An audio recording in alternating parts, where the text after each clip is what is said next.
You're listening to Little Rockers Radio, and today we are talking to Antoinette from Little Innoscents Organic Baby Skincare. Hi Antoinette, how are you? Not too bad, Sarah. That's good. Now, I wanted to catch up with you because there's been a fair bit of news coverage recently on Johnson & Johnson, and there's a lawsuit against them, admissions that some of their products contain cancer-causing ingredients and formaldehyde, which is unbelievably disturbing. I wanted to just catch up with you and see, what did you think when you heard this story?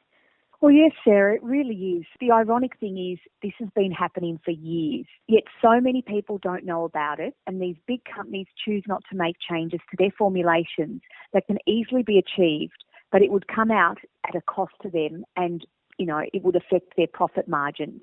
So I almost feel like babies' lives are not important, but money is with these corporations. Which is just completely disturbing, isn't it? And I think Johnson & Johnson, now that the admission has come out, are making changes, but it's too little too late. I do agree, and they really aren't making as many changes as what they lead people to believe. This has been happening for 20 years. Right, okay. So, and across the board with Johnson & Johnson, or not just to name and shame them, but obviously with a range of products, you would say that it's quite rife within the industry, would you? Yes, I definitely would. You run Little Innoscents, a certified organic skincare range for babies. What motivated you to start Little Innoscents? Well, that is such a good question. It's actually cases like Johnson & Johnson's that had led me to develop Little Innoscents.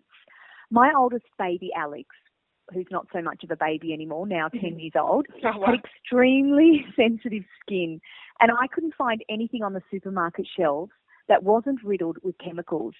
And even the so-called natural products still had irritating preservatives and foaming agents. So with a little help from my natural health background, I made my own lotions and potions, and I basically devised the range. Right, and you've got a whole range now for children and babies and even adults, don't you? We do indeed. We're really starting to build on the brand and extend it beyond just baby skincare, looking at other things like laundry lines as well. Ah, fabulous.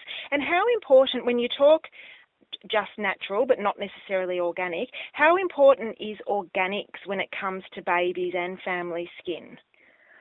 Well, Sarah, I wanted to give my customers the assurance that our products have been manufactured, handled accordingly to strict guidelines, completely free of any chemicals at all. That step was to be certified organic where possible, which we have maintained since the day we started operating, which is over 9 years ago.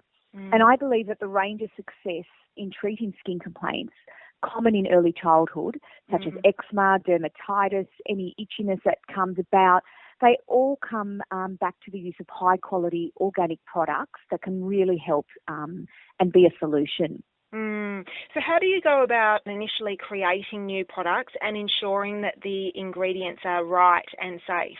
Well, as my own children grow and I face obstacles with them, I recreate and invent products in my kitchen, basically. So last year we introduced a toothpaste. We made a sun lotion, and I have 2 little boys, God bless them, who absolutely love themselves. And so we created a hair fudge to style their hair, and thought, this is what other people want as well. Yes, yeah, you're right in the market, aren't you?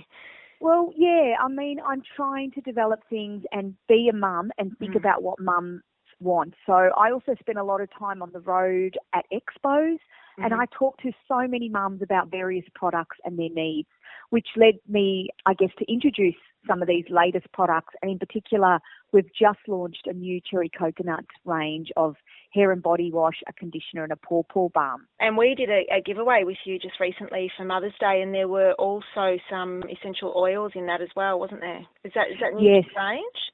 It is so, yeah, Sarah. We've also developed the oils and some beautiful bath salts, and that was for our mums in particular, because we always get a lot of questions from mums on our site saying, I love oils, I want to use them, I'm pregnant, not sure what is safe and what's not. So we developed a nice, comfortable set of essential oils that mothers can feel quite comfortable and use while they're pregnant, after they have their baby, and so forth. And ongoing. My son, when he was first born, we had absolute terrible troubles with him with eczema. We had him in and out of hospital a fair bit. He would scratch his scalp and it would weep, and he would lose his hair, etc. And it took us a good probably 6 to 12 months just to figure out what sort of skincare routine to try and help him with. What skincare routine and tips do you suggest for parents that are out there now that are struggling with eczema or dermatitis or itchiness with their children? What do you have a couple of top tips that you would recommend?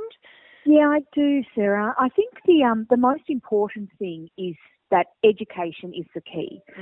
So while the symptoms of some skin irritations can be cleared up really quite quickly with creams that are, cortisone-based and riddled with synthetic active ingredients, they cannot be controlled unless suitable skincare products are continuously used and maintained to help that skin be healthy and good.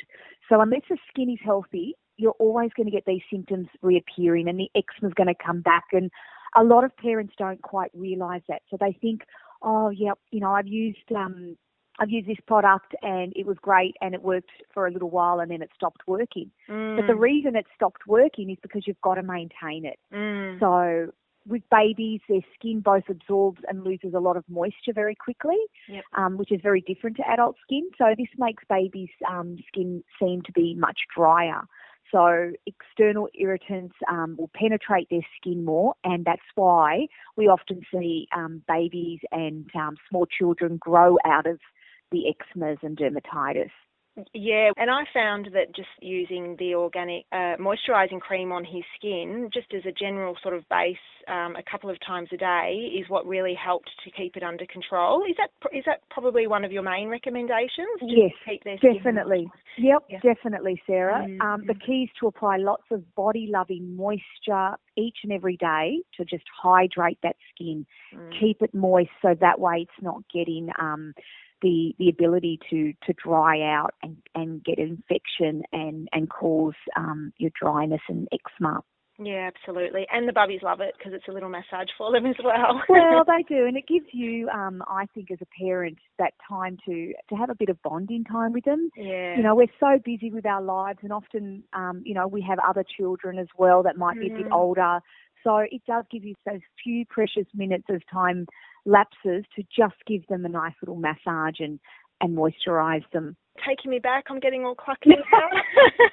Well, thank you so much for joining us today. And I was really looking forward to having a chat to you about everything in regards to our babies and products that we put on their skin, because it really is not a very well-regulated area. So it's so nice to chat to people who are doing the right thing for the right reasons. So congratulations to you and well done.